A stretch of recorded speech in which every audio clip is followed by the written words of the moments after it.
Hello दोस्तों, अगर फिर से आपका बहुत बहुत स्वागत करता हूं आपके अपने चैनल हाई फाई टिप। दोस्तों, आज की जो वीडियो है बहुत इंपॉर्टेंट है आप सभी के लिए। आप अगर कोई भी एग्जाम दे रहे हैं, चाहे वो टेट दे रहे हैं, सीटेट दे रहे हैं, कोई भी एग्जाम दे रहे हैं टीचिंग से रिलेटेड, तो बेसिकली आपकी ये बहुत इंपॉर्टेंट क्वेश्चन है। और मैंने दो दो लाइन में इन क्वेश्चन को रखा है। एक क्वेश्चन को सिर्फ दो लाइन में आपको याद करना है और आपके काफ़ी सारे क्वेश्चन जो है वो यहाँ से कवर हो जाएंगे। क्वेश्चन का जो हमारा टॉपिक है वो क्या होने वाला है? क्वेश्चन का टॉपिक हमारा होने वाला है भारत के ऐतिहासिक युद्ध। जी हाँ मेरे दोस्तों, भारत के ऐतिहासिक युद्ध का जो हमारा है ये वीडियो हमारा होने वाला है। यानी भारत के ऐतिहासिक युद्ध क्या कौन कौन से लड़े गए थे। अगर हम सबसे पहले युद्ध की बात करते हैं तो दसराग का युद्ध जो हुआ था, ये वर्ष किस वर्ष में हुआ था? तो अगर वर्ष की यहाँ पर बात करेंगे ना मेरे दोस्तों, तो यहाँ पे 1200 ईसा पूर्व में हुआ था। इसका जो परिणाम निकला था वो परिणाम क्या निकल के आया था? यानी जो भरत कबीले थे, यानी राजा मुद्रास जो थे, ने 10 के संघ को हराया था। किसके संघ को हराया था? 10 के संघ को हराया था। यहाँ पर अगर ये क्वेश्चन पूछा जाता है कि किस वर्ष हुआ था, तो आप लोग डेफिनेटली लिख दोगे 1200 ईसा पूर्व में, है ना, 1200 ईसा पूर्व में। अगर वहीं पे आता है आपका, अगर वहीं पे आपका ये चीज पूछा जाता है कि इस युद्ध में परिणाम क्या निकल के आया था, तब भी आप आराम से लिख सकते हो। बाकी यहाँ पर दूसरा जो आपका आ जाता है वो आ जाता है हमारा महाभारत का युद्ध। कौन सा? महाभारत का युद्ध। तो महाभारत के युद्ध के बारे में तो आपको पता ही है। महाभारत का युद्ध तो आपको पता ही है, ठीक है। कब हुआ था? 905 ईसा पूर्व में हुआ था। और किन के बीच हुआ था और इसका परिणाम क्या निकला था वो चीज भी आपको पता है। कौरवों और पांडवों के बीच में ये युद्ध लड़ा गया था, कौरवों और पांडवों के बीच में, जिसमें पांडव जो है वो विजयी हुए थे। तीसरा आपका युद्ध जो होता है वो सिकंदर का हमला या सिकंदर का युद्ध माना जाता है, जो कि भारत पे किया था। और ये 326 ईसा पूर्व में इन्होंने किया था। अगर हम यहाँ पर बात करेंगे ना मेरे दोस्तों, अगर बात करेंगे यहाँ पर कि इसका परिणाम निकल करके क्या आया था, तो परिणाम के बारे में आपको मैं बता दूं कि भारत के कई छोटे छोटे राज्यों को इन्होंने हराया था। ठीक है, सिकंदर ने क्या किया था? भारत के तमाम छोटे छोटे ऐसे राज्य थे उनको इन्होंने हराया था। चौथा हमारा हो जाएगा यहाँ पर कलिंग का युद्ध। कलिंग का युद्ध जो है वो 261 ईसा पूर्व में लड़ा गया था। और परिणाम इसका जो निकल के आया था, अशोक ने कलिंग को जीता था। कलिंग के युद्ध में ही अशोक ने कलिंग को जीता था। क्वेश्चन आपका यहाँ से ये भी बन सकता है कि कलिंग को किसने जीता था? तो अशोक ने जीता था। कलिंग का युद्ध कब हुआ था? 261 ईसा पूर्व में हुआ था। इसमें किसकी विजय हुई थी? इसमें अशोक की विजय हुई थी। मतलब इन तीन लाइन से आपके काफी सारे प्रश्न बन सकते हैं, बस आपको तीन लाइनें याद रखना है बस। बाकी अगला हमारा हो जाएगा यहाँ पे 100 युद्धों का विजेता किसे कहा गया है? 100 युद्धों का विजेता, ठीक है, किसको ये संज्ञा दी गई है? तो वर्ष जो हमारा हो जाएगा 335 से लेकर के 380 ईस्वी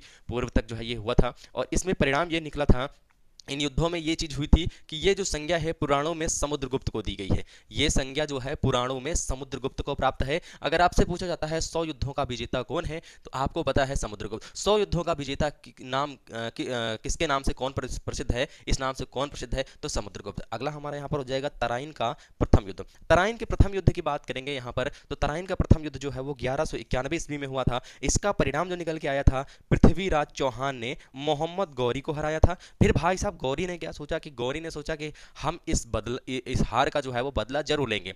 जैसे ही 1191 हटा, 1192 ईस्वी आया, तुरंत तराइन का द्वितीय युद्ध छिड़ गया। तुरंत तराइन का द्वितीय युद्ध छिड़ गया और तुरंत जैसे ही तराइन का द्वितीय युद्ध छिड़ा, उसमें गौरी ने पृथ्वीराज को हरा दिया। पहले क्या था? 1191 में क्या था? पृथ्वीराज चौहान ने मोहम्मद गौरी को हराया था। और दूसरे युद्ध में 1192 ईस्वी में क्या हुआ? मोहम्मद गौरी उठा और पृथ्वीराज चौहान को हरा दिया। और इस युद्ध में परिणाम एक और निकल के आया था, तुर्की राज्य जो है, तुर्की राज्य की स्थापना मोहम्मद गौरी द्वारा की गई थी। कब की गई थी? अगर आपसे क्वेश्चन पूछा जाता है कि तराइन का द्वितीय युद्ध में कौन जीता था, तो अगर आप इन दोनों में कंफ्यूज हो जाते हो, देखिए एक चीज याद रखना, पहले क्या था? पहले पृथ्वीराज चौहान जीता था, दूसरे युद्ध में गौरी जीता था। ये याद रखना, पृथ्वीराज चौहान जो था वो पहले युद्ध में जीता था और मोहम्मद गौरी जो था वो द्वितीय युद्ध में जीता था। मोहम्मद गौरी जैसे ही जीता, उसने क्या किया? तुर्की राज्य की स्थापना कर दी। ठीक है, किसकी स्थापना कर दी? तुर्की राज्य की। यहां से एक और आपका प्रश्न बनता है कि भाई साहब तुर्की राज्य जो है, तुर्की राज्य की स्थापना जो हुई थी वो कौन से युद्ध में हुई थी, है ना? तो आपको पता होगा तराइन का द्वितीय युद्ध। अब तराइन का द्वितीय युद्ध लड़ा कब गया? तो 1192 ईस्वी में लड़ा गया। तराइन का प्रथम युद्ध था वो 1191 ईस्वी में लड़ा गया। ठीक है, 1191 ईस्वी में। बस ये चीज आपको कंफ्यूजन नहीं होना है, होने देना है बिल्कुल, कि पहले युद्ध में जो है वो पृथ्वीराज चौहान ने मोहम्मद गौरी को हराया था। दूसरे युद्ध में क्या हुआ? दूसरे युद्ध में गौरी ने पृथ्वीराज चौहान को हरा दिया। चलिए और आगे देख लेते हैं, और भी कुछ आपके यहाँ पर युद्ध दिए गए हैं, उन युद्धों को लिख के आपको मैं बताता हूँ। चलिए अगला हम लोग यहाँ पर देखते हैं, जो हमारा 8वां नंबर हो जाएगा वो हो जाएगा हमारा कौन सा युद्ध भैया, ये हो जाएगा हमारा चंदावर का युद्ध। तो अगर चंदावर के युद्ध की बात करेंगे ना मेरे मित्रों, यहाँ पर ये जो लड़ा गया था ये 1194 ईस्वी में लड़ा गया था, और इसका जो परिणाम निकल करके आया था वो क्या निकल के आया था, वो निकल के ये आया था कि मोहम्मद गौरी ने जयचंद को हराया था। जी हाँ, मोहम्मद गौरी ने किसको हराया था, तो मोहम्मद गौरी की अगर बात करेंगे यहाँ पर, तो मोहम्मद गौरी ने जयचंद्र को हराया था। अगला हो जाएगा हमारा 9वां नंबर जो है, वो तो आपको पता ही होगा क्योंकि आप लोग ना काफी ज्यादा छोटी क्लासों से आप लोग इसको पढ़ते आए हैं, पानीपत का युद्ध, पानीपत का प्रथम युद्ध, पानीपत का द्वितीय युद्ध, ये दोनों लोगों ने आप लोगों ने पढ़ा होगा। अगर हम सबसे पहले यहाँ पर बात करेंगे पानीपत के प्रथम युद्ध के बारे में, तो पानीपत के प्रथम युद्ध के बारे में बात करेंगे तो 1526 ईस्वी में यह लड़ा गया, और परिणाम इसका जो निकल करके आया वो ये आया कि बाबर ने इब्राहिम लोदी को हराया। और जैसे ही बाबर ने इब्राहिम लोदी को हराया, उसके बाद बाबर ने क्या किया वो यहाँ पर लिखा गया है, यानी कि पानीपत के प्रथम युद्ध से बाबर द्वारा मुगल राज्य की नींव भी रखी या नींव पड़ी। ठीक है, नींव कब पड़ी, जब परिणाम निकल करके आया पानीपत के प्रथम युद्ध में। तो पानीपत के प्रथम युद्ध में जब बाबर ने इब्राहिम लोदी को हरा दिया, उसके बाद बाबर ने कौन सा काम किया, बाबर ने यह काम किया कि उसके बाद मुगल राज्य की नींव पड़ी, यानी मुगल राज्य की नींव रखी गई है ये युद्ध होने के बाद। अगला हो जाएगा हमारा यहाँ पर खानवा का युद्ध। अगर खानवा के युद्ध की बात करेंगे तो खानवा का युद्ध जो है दोस्तों ये 1527 ईस्वी में, जी हाँ 1526 के बाद 1527 ईस्वी में खानवा का युद्ध लड़ा गया। इसमें क्या हुआ, तो इसमें इसका जो परिणाम निकल करके आया है वो ये निकल करके आया है कि बाबर ने राणा सांगा को हराया। बाबर ने फिर किसको हराया, बाबर ने राणा सांगा को हराया। पहले क्या, पानीपत के प्रथम युद्ध में क्या हुआ, बाबर ने इब्राहिम लोदी को हराया। दूसरे युद्ध में यहाँ पर खानवा का युद्ध फिर एक साल बाद जो है, यानी कि 1526 के बाद 1527 में क्या हुआ, खानवा का युद्ध लड़ा गया, और इसमें क्या किया, बाबर ने राणा सांगा को हरा दिया। उसके बाद 11वां जो युद्ध हुआ था, 11वां युद्ध, ठीक है, 11वां युद्ध जो है चौसा का युद्ध हुआ। ठीक है, चौसा का युद्ध की बात करेंगे तो ये वर्ष 1539 ईस्वी में लड़ा गया, और इसका जो परिणाम निकल करके आया, ये निकल के आया कि शेर शाह ने हुमायूं को हरा दिया। शेर शाह और हुमायूं के बीच हुआ था। इससे ये भी आपके क्वेश्चन साथ ही में बनते जाते हैं कि भैया चौसा का युद्ध किस किस के बीच लड़ा गया, इसी तरीके से चंदावर का युद्ध किस किस के बीच लड़ा गया, पानीपत का प्रथम युद्ध किस किस के बीच लड़ा गया, और पानीपत प्रथम युद्ध का जो परिणाम आया वो क्या निकल करके आया, बाबर ने जो मुगल राज्य की नींव रखी थी वो किस युद्ध के बाद रखी थी, ये भी प्रश्न आपका बन सकता है। बाकी बाबर ने इब्राहिम लोदी को हराया, चीज आपको पता है पानीपत के प्रथम युद्ध में। बाकी खानवा का युद्ध, ये भी आपसे प्रश्न बन सकता है। ये मत सोचिएगा कि जो यहाँ पर मैंने 2 लाइन आप लोगों के लिए लिख के रखी, एक तो वर्ष और एक परिणाम, यहीं से प्रश्न बनेगा, नहीं, इनमें भी प्रश्न छुपे हुए हैं। कैसे, मैं आपको बताता हूँ। खानवा का युद्ध कब लड़ा गया, ये चीज तो आपको सामने लिखी हुई है। खानवा का युद्ध किन किन के बीच लड़ा गया, ये चीज आपके सामने लिखी है, बट क्वेश्चन किसी भी टाइप से पूछ सकता है, बाबर और राणा सांगा के बीच। खानवा के युद्ध का परिणाम क्या आया, यानी किसकी विजय हुई, ये भी बन सकता है क्वेश्चन। तो बाबर की विजय हुई, किसको हराया था, बाबर ने राणा सांगा को हराया था।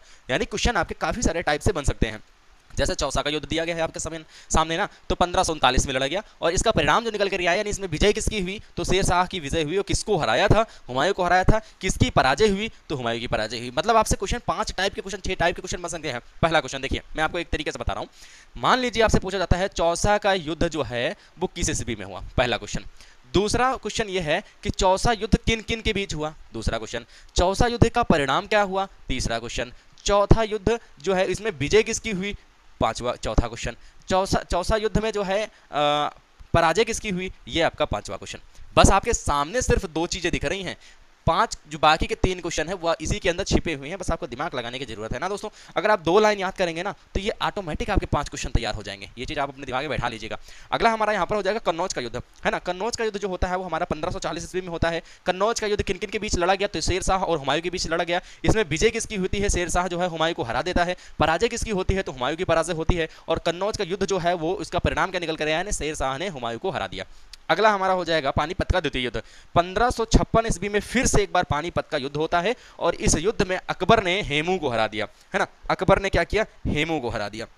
पानीपत का जो द्वितीय युद्ध हुआ उसमें अकबर ने हेमू को हरा दिया। ठीक है, अगला हो जाएगा हमारा तालीकोटा का युद्ध। तालीकोटा का जो युद्ध है हमारा वो 1565 ईस्वी में होता है, और इसमें विजयनगर साम्राज्य का जो है वो पूर्ण रूप से पतन हो जाता है। जी हाँ, पूर्ण रूप से जो है वो पतन हो जाता है विजयनगर साम्राज्य का। विजयनगर साम्राज्य पूर्ण रूप से पतन हो जाता है, यानी 1565 ईस्वी में तालीकोटा का युद्ध जो होता है उसके बाद क्या होता है, विजयनगर साम्राज्य का पूर्ण रूप से पतन हो जाता है। ठीक है, उसके बाद देखते हैं हम लोग अपने नेक्स्ट क्वेश्चन। तो चलिए हम लोग यहाँ पर नेक्स्ट देख लेते हैं। अपने नेक्स्ट जो हमारा हो जाएगा वो हमारा हो जाएगा हल्दी घाटी का युद्ध। जी हाँ, हल्दी घाटी के युद्ध की बात करेंगे ना मेरे मित्रों, यहाँ पर जो कि हुआ था हमारा 1576 ईस्वी में। और इस हल्दी घाटी युद्ध में हुआ क्या था, इसका परिणाम जो निकल करके आया था वो कौन सा परिणाम निकल करके आया था, यानी अकबर ने महाराणा प्रताप को हरा दिया था किस युद्ध में, हल्दी घाटी के युद्ध में, जो कि कब हुआ था 1576 ईस्वी में हुआ था। ठीक है, इन प्रश्नों को आप लोग अगर स्क्रीनशॉट लेना चाहते हैं तो आप लोग स्क्रीनशॉट भी ले लिया करें शुरुआत में ही, क्योंकि मैं हटा हुआ रहता हूँ यहाँ पे, जैसे मान लीजिए साइड में मैं हूँ तो आप लोग स्क्रीनशॉट भी ले सकते हैं, मैं आपके सामने नहीं रहता हूँ तब। ठीक है, बाकी आप लोग यहाँ पे इसको नोट डाउन भी कर सकते हैं, बहुत इंपॉर्टेंट चीज़ है ये, आपको बहुत इतनी जल्दी मिलने वाली नहीं है। ठीक है, क्योंकि काफ़ी सारी जगहों पर डिटेल में दिया रहता है, तो डिटेल में हमारी जो निगाहें होती हैं वो कहीं कहीं पे इधर उधर पड़ती हैं या फिर कहीं कहीं पे कंफ्यूज हो जाते हैं हम लोग। ठीक है, तो इसको आप लोग नोट डाउन भी कर लीजिएगा। नेक्स्ट बात करते हैं हम लोग यहाँ पर प्लासी के युद्ध के बारे में। तो प्लासी का युद्ध जो हुआ था वो 1757 ईस्वी में हुआ था, और इसका जो परिणाम निकल करके आएगा वो क्या निकल के आया था, वो परिणाम ये निकल के आया था कि क्लाइव ने सिराजुद्दौला को हरा दिया था। ठीक है, बाकी प्लासी के युद्ध में एक चीज़ और हुआ था। प्लासी का युद्ध जो है 23 जून 1757 को से अंग्रेजी साम्राज्य की नींव क्लाइव द्वारा रखी गई थी, यानी अंग्रेजी धीरे धीरे हमारे देश में आना स्टार्ट हो गया था और वो अपनी नींव जो है वो जमाता हुआ चला जा रहा था। बाकी बात करते हैं हम लोग यहाँ पर वांडीवॉस का युद्ध जो हुआ था।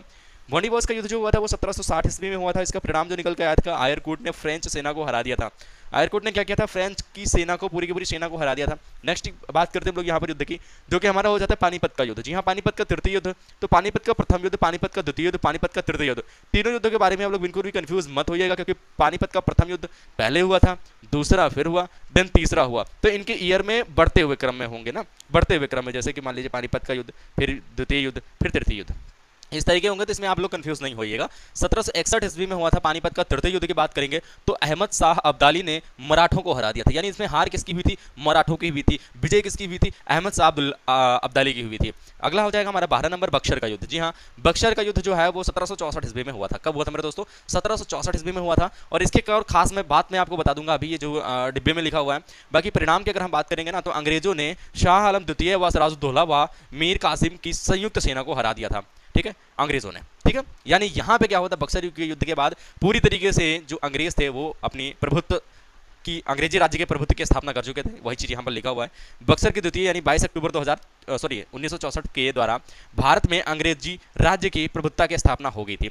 जब ये लोग आपस में मिले हुए थे, यानी शाह आलम द्वितीय, सिराजुद्दौला की सेना भी थी, मीर कासिम की संयुक्त सेना थी, यानी इन तीनों की सेना जब मिली हुई थी, उसके बाद भी अंग्रेजों ने हरा दिया इन तीनों को, यानी खदेड़ दिया। तो जाहिर सी बात कहीं ना कहीं होती है कि अंग्रेजी सेना जो अंग्रेजी जो प्रभुत्ता है वो पूरी तरीके से पांव अपनी जमा चुकी थी इंडिया में, यानी भारत में। ठीक है, तो इन आप लोगों ने इसमें आप लोगों ने पढ़ा है 12, 13, 14, 15, 16 और 17, यानी टोटल आप लोगों ने यहाँ पर 17 युद्ध के बारे में देखा है इस छोटे से वीडियो में। भारत के ऐतिहासिक युद्धों को देखा है। इसी तरीके से अगर आप लोग कमेंट सेक्शन में कमेंट करेंगे किसी भी टॉपिक को लेकर के, तो वहाँ से मैं छोटी छोटी चीज़ें जो हैं कम समय में आपको छोटी छोटी चीज़ें ज़्यादा से ज़्यादा प्रोवाइड करने की कोशिश करूँगा, ताकि आपको पता है यहाँ पर कम चीज़ों में आप लोग अधिक से अधिक क्वेश्चनों को कवर कर पाएंगे। ठीक है, बाकी वीडियो को शेयर करिएगा दोस्त मित्रों के साथ। मिलेंगे नेक्स्ट वीडियो के साथ। जय हिंद, वंदे मातरम।